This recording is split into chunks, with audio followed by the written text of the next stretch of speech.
Welcome to the Unscripted Authentic Leadership podcast where we are seeking to lead change while also seeking to understand. I am your host, Matthew Haflett, joined by my co-host, John LeBrun, and today we are joined with a special guest today, Matthew uh, Haflett. We are honored to have him here today as a guest. And before we get into the topic, we definitely want to say thank you to all of our supporters that have been supporting our podcast, whether you've been supporting since day one or you are new to the podcast. We thank you for your support. Those of you that are subscribed to our YouTube channel, you'll see those that are watching. You'll see that at the bottom of your screen. Our channel there is Unscripted Authentic Leadership. You can also find us on Facebook at Unscripted Authentic Leadership. You can also find us on Instagram at Unscripted Leadership. Any major podcast platform that you can find, whether it be Apple, Spotify, Google Podcast, Stitcher, Buzzsprout, iHeartRadio, TuneIn, Amazon, and so forth. So we're excited here to bring you another episode. We are doing our Rise Up, this Rise Up series this week. We are joined, as I said, by our special guest, Matthew Haflett. And so we just want to hear from you. Just kind of introduce yourself, Matt, and tell the people who you are. All right. Well, thanks for having me on. My name is Matt Haflett. I am first and foremost a born again believer in Jesus, my Lord and Savior. That's who I am. That's how I identify myself. I'm a child of God. I am married. I have a little 2-year-old girl running around who's taking a nap right now, but she's just amazing. She's amazing. I love being her father. It's just awesome. It's awesome. I have a son that's about to turn 20 here in February. My wife and I have been married for, goodness gracious, this is not good that I got to think about this. For 12 years. 12 years. And I'm going to get in trouble for that. It might end at 12 years after. And yeah. I'm blessed with a family and blessed in God. So I'm good. Hey, man. Well, that's incredible, man. And we definitely appreciate you coming on, and congratulations for those 12 years. That's no small feat. Thank you. You kind of already covered where you are currently in life, but just tell us a little bit more where you are currently before we get into your amazing story, your backdrop. You already told us that you're a husband and a father. Tell us some more about your church leadership. So at church, I am the youth pastor at our church. It's kind of crazy. You guys had talked about the mentor role, and so John was I guess one of my mentors when it comes to taking that over as the youth pastor. Him and Stacy were the youth leaders there before I was. So I've learned a lot from them, and I'm grateful for that. I tell them that all the time. I'm the youth pastor there. I am taking classes to get my credentials for ministry right now, and I'll be starting as the associate pastor at my church here in January. So congratulations, man. Thank you. Yeah, things are good. Things are good. God has definitely been calling me into ministry. I felt that for a long time, and I've been pursuing that, and I'm excited. I'm excited to see where he's going to take it. I'm excited to see what happens when you give God everything and just watch him work. It's pretty awesome. Pretty awesome. Yeah, for those who, as we get into Matt's story, what's really cool is I was not around, obviously, I've known Matt for a handful of years now. I was not around for the initial struggle, but I got to witness sort of the part of the end of the victory, I guess you could say.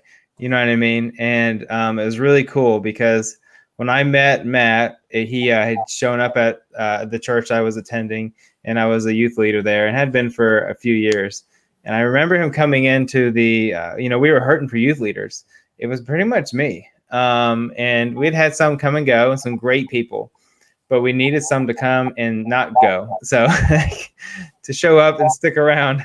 And, and he had shown, I remember him coming into the room, and we had met before, in the congregation and stuff like that, but not really talked. I didn't really know him well. And he's shown up and he's kind of sat in the back, and someone said, hey, Matt, if you probably met him, he's going to just kind of join us and check things out. He'd like to help with the youth for a little bit.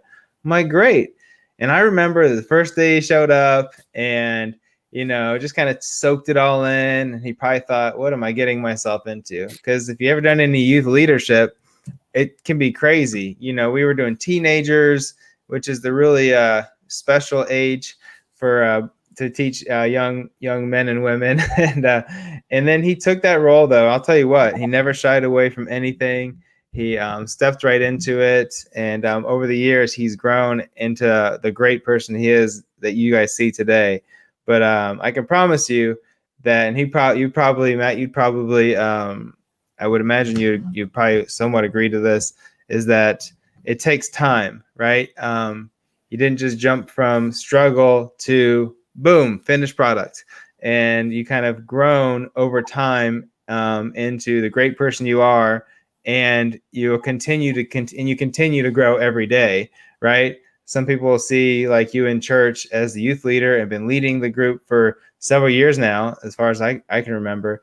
And, wow, he's teaching, he's doing group, he's doing youth weekends and so forth like that. But right, it was a stepping stone, though. He started off in the back of the room, just kind of like looking around like, is this something I really want to get myself into? And then eventually, I remember when you taught your first class, right? And you're like, oh boy, I gotta teach. I'm like, it's okay. It's only 12 kids who are in 5th and 6th grade. You know what I mean? But then you get that out of the way. We were all nervous the first time. When you look back, you're like, who cares? They're 12 years old. But and then you go through that, and then you're leading weekends and so forth. You know what I mean? So super proud of you to do that. But so can you, let's get into some of this, because you have a great story. And the reason we do these is we think that and believe wholeheartedly that everybody has struggles and everybody can overcome any of their circumstances. But the cool part is as we share our story with what we've overcome, I'm a big believer in sharing things as far as wide audiences after we have overcome the struggle.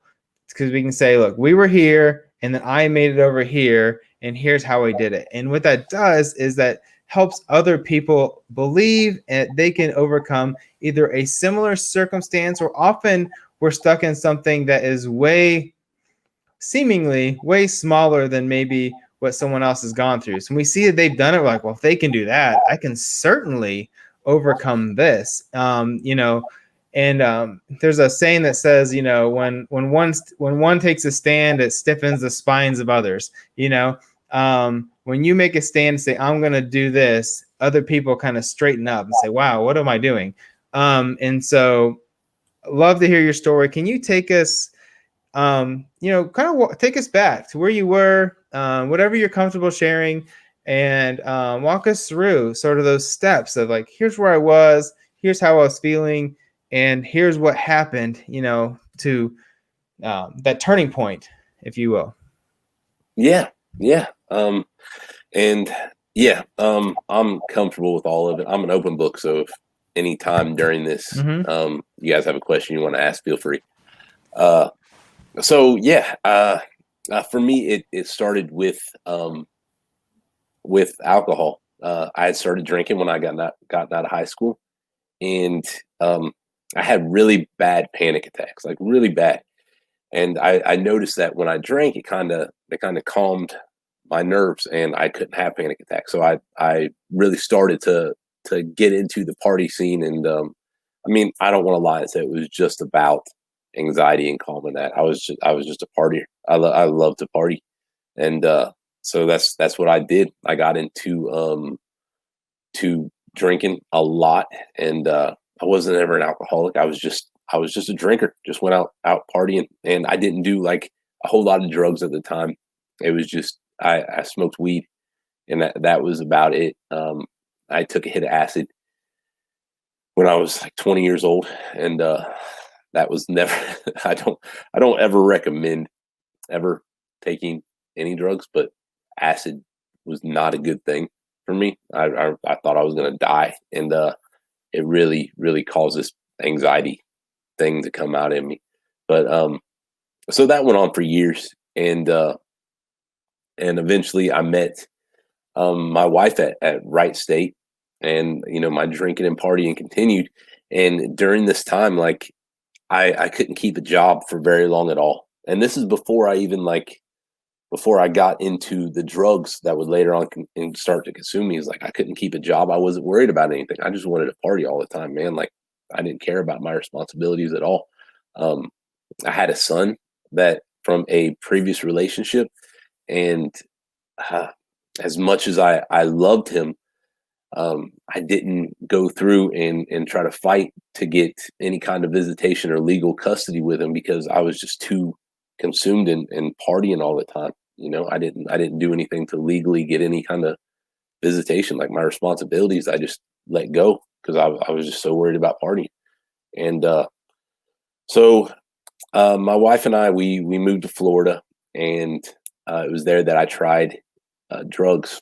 I was prescribed pain pills for the first time, and it was a legitimate ailment that I had. And when I took these pain pills, I noticed that they took away my anxiety. They took away all the weirdness that I felt, and I could go out and I didn't have to worry about drinking. I didn't have hangovers. I would just go out and take a bunch of pain pills before I left, and I'd feel normal. And pretty soon it went from that prescription to I went to go get another prescription, and I was started to make up stuff from to get stuff from the doctor. So they would just start prescribing me stuff, and I was just lying all the time. And I started taking different things from the doctors. Like they were giving me pain pills, and then they were giving me anxiety meds on top of that. So I was just taking cocktails at the time. Like I started taking bunches of them. And we moved back from Florida to Ohio, and before you know it, I was trying heroin. And because it was cheaper and it was a lot easier to get than pain pills, and I was trying heroin, and we were selling everything we had, so I could fund this addiction that I had, and it was just really bad. We were living in a house with no lights on, no electricity, and in the dead of winter. It was just a really, really dark time. And before you know it, we sold literally everything except for what would fit in the trunk of a car, and moved to Florida, back to Florida. And I was trying to run away from my addiction, but it was just chasing me. And we had $1,000 to our name, and we got there, and I spent like $200 or $300 of it on a prescription to go see a doctor and to get a prescription. And we were homeless at that point, living in a car, and we had at this time 4 dogs. So we were living in a car with 4 dogs in Jacksonville, Florida, and Amelia Island. And my wife, she was clean, and she's working as a waitress, and I'm like taking the money that she's making, and I'm going out and buying drugs with it. And it's just crazy. It's just crazy. I admit, and because when you're an addict and you want to find drugs, you'll find people that have drugs and they can get them, and you'll always be able to find that kind of thing. And so I started running with this crowd, and what we would do was we would go into like stores and steal stuff. Like we'd steal like $200 worth of stuff, and we would go take it to a dealer, and they would give us like $50 worth of drugs for this stuff. So it was it was really bad. I was running from the cops. I mean, I remember chases through parking lots where I could have like ran over people and killed people, you know, and that haunts me to this day, thinking about like a little girl. I have a little girl. I think about like what happened if a little girl would have ran in front of me, you know. But at this time I was on crack and heroin and meth, and I was chewing fentanyl patches driving down 95, and I was on coke, and I mean, and I bought drugs in like the worst parts of Jacksonville and in the backwoods of Florida. Like I've been everywhere to buy drugs, and when I say backwoods, like there's places in Florida to where like it's dirt roads, like literally dirt roads all around, and it's crazy. I'll never forget this. One time, there was they have these gopher tortoises in Florida, and they're illegal to touch, but there was this one, and it was crossing the street, and I saw it had something on its shell, and we get out and look at it, and somebody had taken this thing and painted a number 3 for Dale Earnhardt on its shell. So just picture that in the backwoods of Florida, a number 3 painted tortoise walking across the dirt road. I mean, it was just that's just to tell you backwoods. That was backwoods. That's the kind of places I was buying meth and drugs in. And yeah, I would just find it everywhere. And we ended up moving from there to Orlando. Once again, I'm chasing drugs and trying to run away from drugs. And we get down there, and I get on a methadone, or go to a methadone clinic, and I'm on that for a year, you know, trying to stay away from the drugs, which that keeps you off of like opiates. But I was right on coke and Xanax and stuff like that, things that would calm me down. And we had met and this whole time, this is years, we had been 2 years in the car with our dogs, and at this time we have 5 dogs now. So we have 5 dogs in a little car, and I'm addicted to drugs. My wife is working. We go down, and I'm at this methadone clinic. We meet this couple, and they're living in the squatter's house. So we start living in a squatter's house is like a vacant house where homeless people live, and they invited us to live there. So we go and we start paying them rent to live there, and it was just a drug house. I mean, there was cockroaches everywhere, and like weeds were growing up through the floor and everything. It was really bad. And it wasn't long before we had waken up one day, and I'll never forget this day. I was going to the store to go get cigarettes that morning, and Jenny calls me, my wife, and she goes, "Hey, you need to get home. We found that the roommate here has we think she's dead. She's laying in the bathroom. She got a needle in her arm." And I was on my way back anyway, because I went to go get cigarettes, but I forgot my wallet. And so I go back there, and I see that she's laying there, and she was dead, and with the needle in her arm. She had overdosed in the house. And man, I was just so bitter and hardened at this time that I saw it, and I was like, "Well, did you call the cops?" And they said, "Yeah." So I said, "Okay." And I grabbed my wallet and went out to go get cigarettes. Like I was unfazed, you know, like my heart was just so hardened. And this was like this is the kind of stuff, this is the lifestyle that we were in. And it just kind of went right over me. And so she had died, and Jenny had the task. My wife, who was the only sober person around, had the task of calling her parents and letting her know that she had died. And so we watched her parents come there to this house and find that their daughter had died. And it was just, goodness, man. At the time, it didn't, you know, I was just hardened. But like now, when I think about it, like it's just an overdose. It's just a heartbreaking scene. And so the cops were there, and I had not an overdose. I'm sorry. I had a warrant for my arrest, and they took me to jail. And then I get out, and I'm right back at it doing drugs. And a few months later, they show up at the house again. The police do. and they arrest me, and I didn't know why they were arresting me. They didn't tell me anything. They didn't say anything to me. They just said, we have a warrant for your arrest. It was like 6 cops and a canine unit were there at the door. And I don't understand why why there were so many of them. There didn't need to be.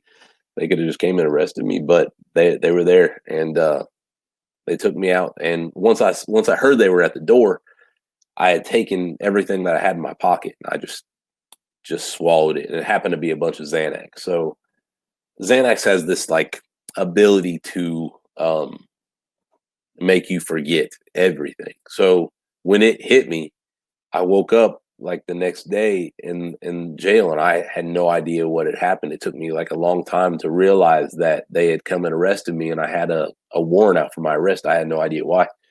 And so I was sitting in jail trying to figure all that out. And then we found out that I had like a failure to appear warrant. So they came and arrested me for that because I missed a court date. But this was God at work in my life. I sat there for 2 days, and I didn't know why I had missed a court date. And I started thinking, I was like, my goodness, what did I do while I was on drugs that landed me here? Like, did I do something really bad? And am I ever going to get out of jail? And it freaked me out. So I came back to that squatter's house after my wife, who is just tough as nails, man, went out and got her drug addict husband bail money and bailed him out of jail. And I'm sitting there back at that squatter's house after I get out. And the first thing I do is I look for drugs. I get a cigarette and I look for drugs. And so for 4 days after that, I got out on a Monday. And for 4 days after that, like, I'm taking drugs and they're doing nothing. Like, they're keeping me from getting dope sick and going through withdrawals, but they're not getting me high at all. And I'm going through these horrible, the worst I've ever had in my life. And I've had doozies, panic attacks. And I didn't know what was going on. It felt like everything in my life, all the bad decisions I had made and all the things that I had done were just culminating in that point in my life. And it felt like it was all gone. Like I felt like, my goodness, all I've done is I've created pain in everybody's life. Like, I sat there and thought about everybody that I ever knew. And I was like, I don't think there's anybody that I've known that I haven't caused pain in their life. And you know, I was thinking of ending it. I was close. I was really close. And I got scars on my arm where I used to be a cutter. And I thought about just ending it right there, because I knew it was just a matter of time before I went to jail or drugs killed me. Like, I was going to die. And I had taken my life and I had just made it into nothing. Like, it was gone. I existed to feel pain. That's all I did. I felt pain and I got up and I took drugs. That's all I did. And I mean, I thought of the previous years and just of how bad it had gotten and how bad I screwed up my life. And there was just, I was like, there's no way I could get out of this. There's no way. And why would anybody want me to get out of this? Like, there's no way anybody would want to hang out with me or want anything to do with me after the pain I've caused in anybody's life. And so I'm sitting there in that squatter's house and that chair, and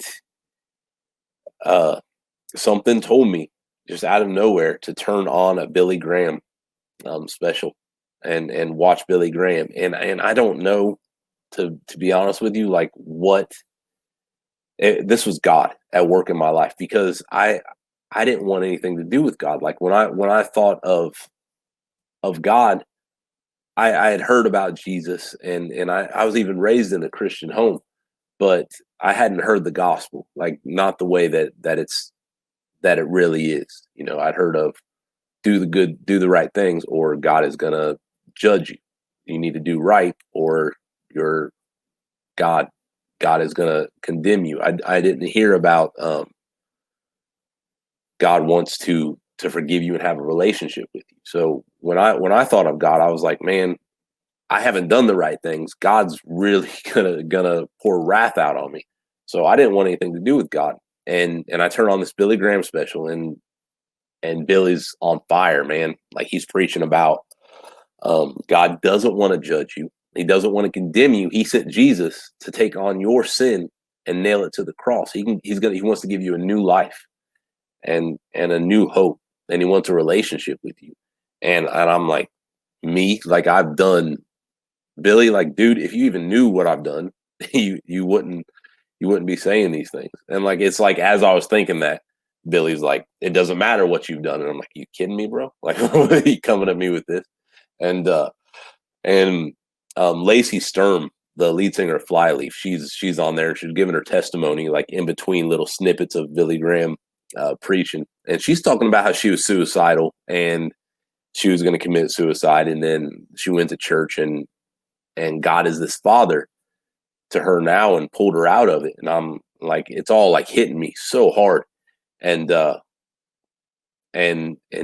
Billy said, you know, if you want this, if you want this life, if you want a new start with God, if you want a clean slate and you want a new start with God, then here it is. Here's the invitation. And he led me through that prayer, and I prayed with him. And I gave my life to Jesus that day. And I said, you know what? Here it is. This is all I have left. I've made just an absolute wreckage of this life, and I've ruined every relationship I've ever had. But if you can do something with me, and if you want to forgive me, if this is really what he says that it is, then here it is. Here's my life. I'm yours. I'll do whatever you want me to do. Here it is. So I prayed to Jesus and gave him my life that day. I didn't really feel too much different then. I just knew that I wanted to do it right. Like, I was like, I made this commitment. I want to try to do right on my end, you know, and that was on a Friday. And 2 days later, me and Jenny, we had went to church, and this was the first time in years that I had stepped foot in the church, and it didn't catch on fire, which was awesome. Like, you know, I figured as soon as I stepped in there, it might do that, but no. And the preacher was on there, and he was up there talking about anxiety. And if you just give your life to God, there's no reason to have anxiety, because he wants to walk with you, and he's in complete control of your life. And he's sitting there like staring at me and Jenny this whole time. And it's just crazy. We walk out of there and we're both crying. I'm like, this is unreal. Like, was he listening to us or something? Like, was he in our house? And we go back, and I'm sitting there in that squatter's house that I gave my life to Jesus in, and that I had done countless drugs in and people had died in. And all of a sudden, all that pain and that turmoil and all the heaviness that I'd felt, it went away. And suddenly something in me told me, he said, remember what you did 2 days ago. And I remembered, I gave my life to Jesus. And all of a sudden I felt love.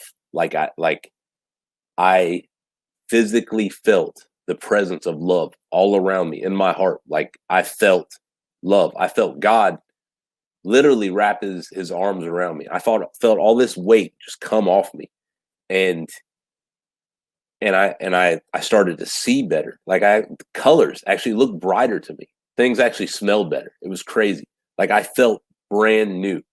All this rage and this anxiety that was inside of me just went to just this calm sea. And I couldn't believe it. Like, I felt like a brand new person. And what had happened was I was being born again, and I didn't know it at the time. I just knew that at the time, I just knew that I'd done every drug ever created. I had been on, and most of them all at one time. And none of those things had held a candle to what I was feeling at that moment. Like, I felt the presence of God in my life. And I'm telling you, I've taken all the drugs out there, and there's nothing that compares to God's presence. Nothing. Like, that's what we're made for. And it was the most amazing thing. And at that second, like, I realized that I was a new creation. Like, I was his, that I was adopted into a family, and that I'm his. And I knew without ever learning anything that God was real, that he was there, that Jesus was real, that the Bible was true. I knew it. I knew. It was just in me. It was like the Matrix, man. Like somebody plugged me in and I knew it. It was crazy. And it was awesome. And so I knew the Bible was real. So I'm tearing through it, man. Like I'm reading it. I'm like, I can't believe this. And it was just like, I lived this world of lies, and I'm sitting there and I'm reading this and it's all truth. And I'm like, this is awesome. This is amazing. This is truth. And, which, by the way, that's why the Bible is so powerful. It's because the world is surrounded by lies, and there's truth, man. Like, that's honest, absolute truth. But anyways, before I go, I don't want to go down a rabbit hole. I'm sorry. But like it was just an amazing thing. So I'm literally reading it till the pages like are falling out. It was awesome. And I'd been offered drugs in the next 2 days, like 3 times I'd been offered drugs, and I turned them down. Like I'm clean since July 17th of 2015 when I accepted Jesus into my life. I'm clean. Like they just took them away and nailed them to the cross and put them on display for the world to see.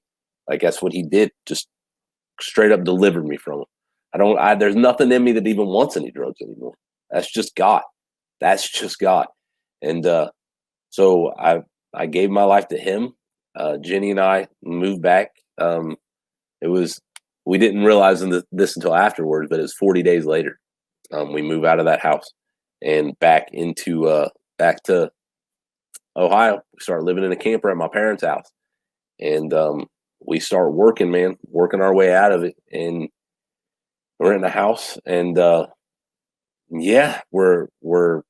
have my license back, and I've had the same job for 5 years, which any addict will tell you is like, to keep a job for a few weeks is something, but 5 years is, for an addict, is a huge thing. It's a huge thing. So I've had same job. I have a little girl who's just awesome. I've taken these big steps to make right with repairing the relationship with my son. God's taught me how to be a father that he wants me to be, and how to be a better husband, and how to be the friend that I'm supposed to be, and the leader that he wants me to be everywhere he wants me to go. And God has been good. He's steadily restoring what my sin and what the enemy took away. And it's been awesome. It's been awesome. What a powerful story, my friend. I mean, really powerful. Appreciate you sharing all those details. I've heard your story a couple of times, but there was even some things in there that I had not put together before. So I really appreciate that. And one of the things I was thinking about, as we're kind of leading towards a wrap up, I thought about this last night, actually, as I sometimes sit down and think about, what we're going to talk about, and just like, what does this mean and stuff like that. And one of the things that came to mind was, while we appreciate everything you do, what you've done, and I think it's an amazing story, one part that I think, and you highlighted it actually, and I was thinking, because I've heard your story live, and I was like, you know what? I wonder what anybody's ever interviewed Jenny, right? If you're listening, that's Matt's wife, who is an amazing person, right? Because how rare is it that somebody's spouse sticks with them from marriage? Most people have a hard time with just the marriage part. That's hard. Marriage is hard. I can't imagine it when one person brings you from that through addiction, through homelessness, to moving, to, like, what I'm saying? You said spent all the money. She's kept working. She kept supporting you, to getting you out of jail, to all through that. And obviously now she obviously saw something in you, right? And believed in you more than probably anybody in this entire world. And so, man, interviewing her is probably an interview on its own. And I was just thinking about that. Like, what an incredible lady you have with you, right? To stay with you through all of that. And so my although she's not on here, she has mad respect. And so anyways, last one more question. I had a list of questions, man, and you answered almost all of them through going through that. But so once you dedicated your life to Christ, right? I think a lot of people think sometimes it means all the problems go away. Once you made that commitment, Would you say that all problems went away, or were there still things to overcome?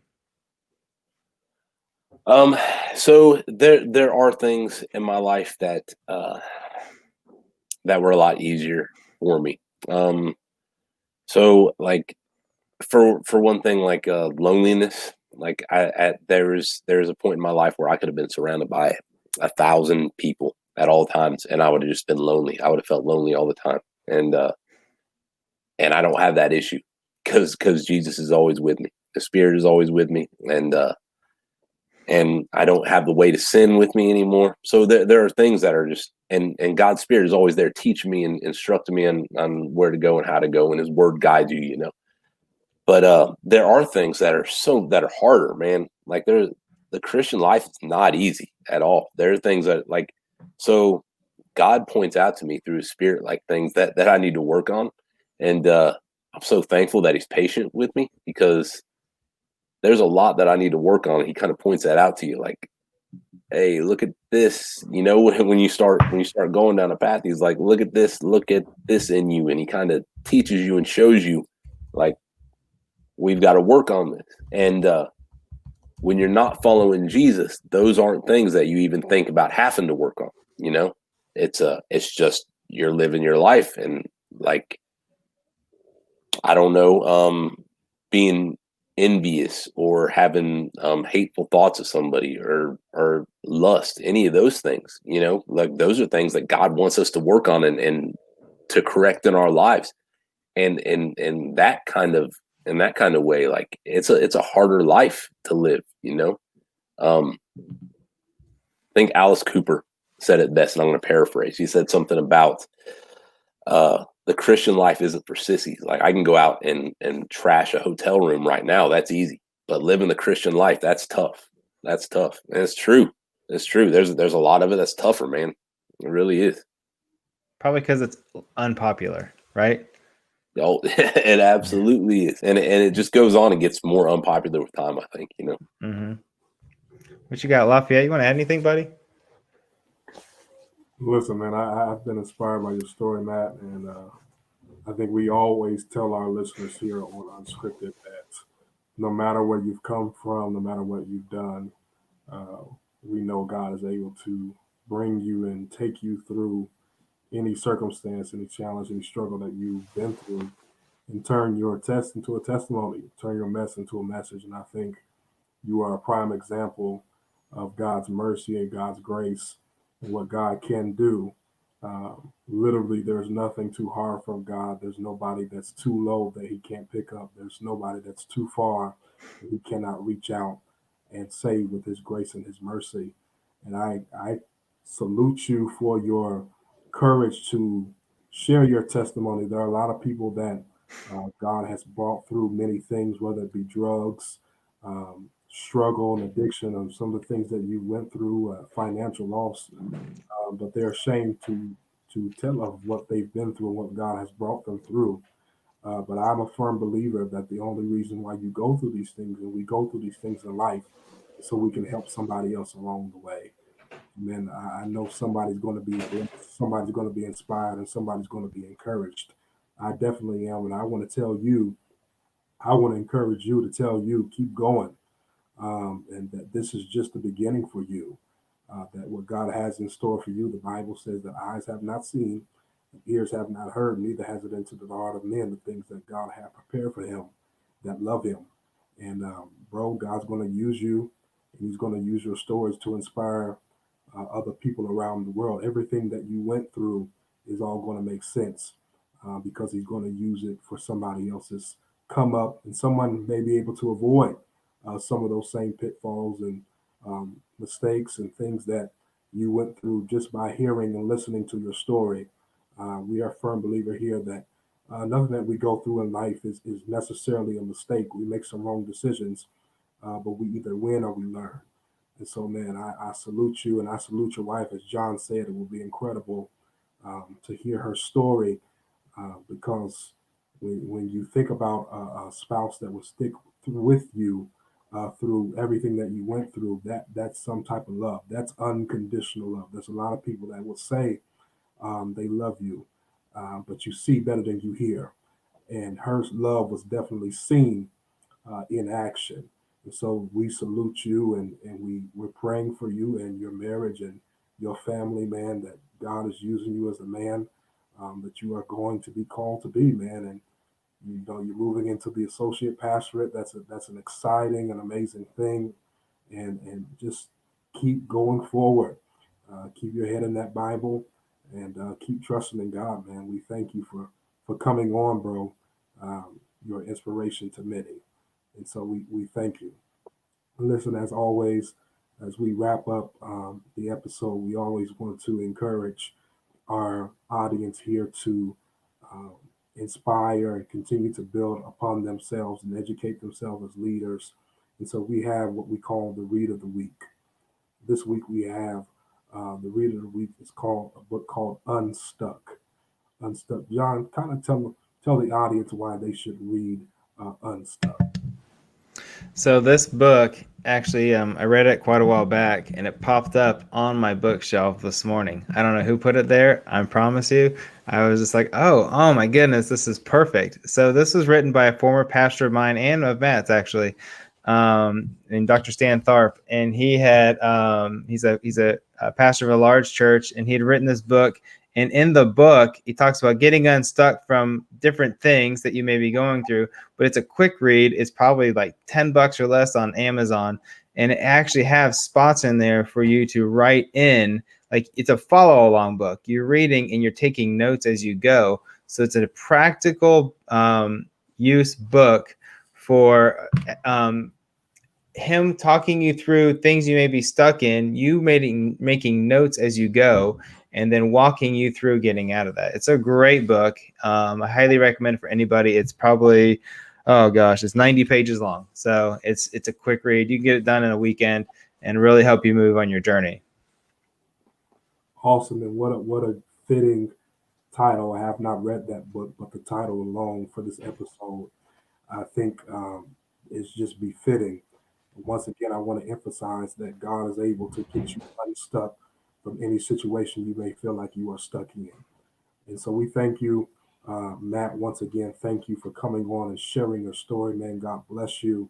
To all our listeners, to our supporters, as we always thank you for tuning in and supporting us. Those that will be watching this, that you'll see the screen, that you can follow us once again on Facebook, on our Facebook page. You'll see this episode premiering tomorrow. You can watch this back on our Facebook page, Unscripted Authentic Leadership, also on our YouTube page. Subscribe there, like, comment, and share, and tag Matt in this as well. You can follow our Instagram at Unscripted Leadership. And also, you can stream our podcast on any major podcast platform. Matt, where can they find you on social media? Are you on social media on any platform? I am on. I'm on Facebook, and we're on. I also have a podcast with a friend of mine, Hope Through Exile. That's on Facebook also. Okay, great. So listen, our listeners, we want you to go and support Matt on Facebook and the podcast Hope Through Exile. Go check that out. I'm sure you will be blessed by that. This has been another episode of the Unscripted Authentic Leadership Podcast, a podcast where we're seeking to lead change while also seeking to understand. As always, we're here to build bridges and not walls. Bridges connect and walls divide. Until next time, God bless you.